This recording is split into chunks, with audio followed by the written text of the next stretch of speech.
I did that twice. Lifted off, I traveled all the way to where my index is on the 3rd fret now.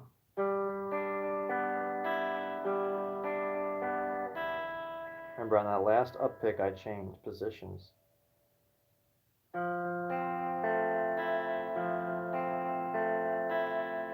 an interesting approach to such a shape in chords.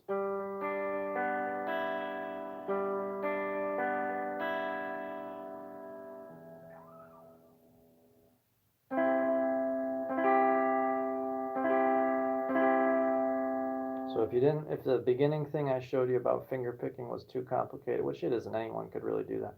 Even if you don't play the guitar, you could get your foot in the door with such an idea. You might like to try something with a pick that emulates such an approach. But now keep in mind, now all of a sudden you're moving all over the neck now. Whereas before our chord positions were pretty static, staying still. And the right hand had a lot to do. And the right hand still has a lot to do, but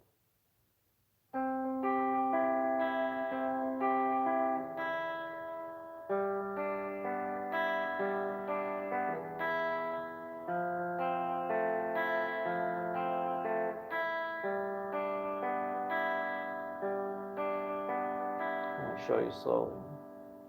Now there's a couple things I missed on the last lesson I meant to touch upon. To do with the capo and so forth. I might do that. Just a couple things I missed.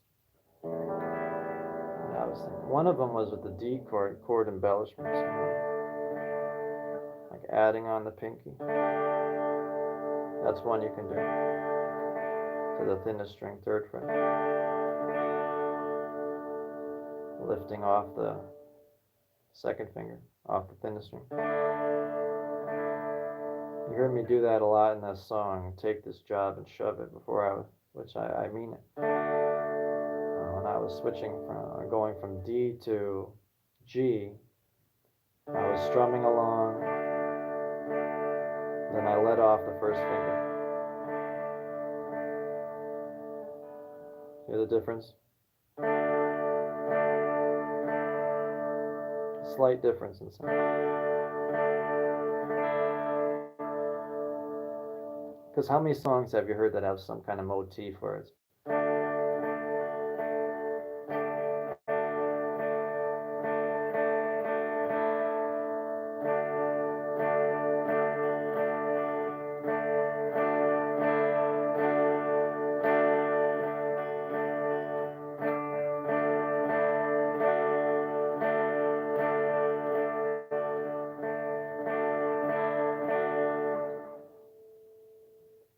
that's all different ways to mess around with the chord.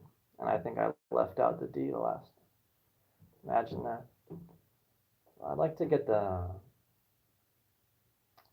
capo out of my case to show you something too, because when you take certain techniques that I went over the last time,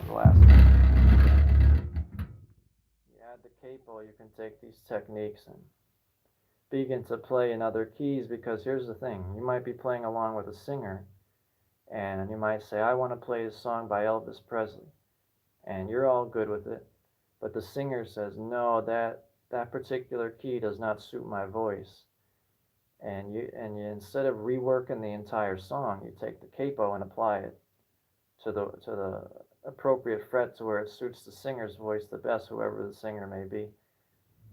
You know, I've even heard certain YouTube teachers in the past when I was on my come up, and I said, who is this YouTube teacher? And he's doing a lesson, and he's saying, yeah, my voice does not sound right when I put the capo on.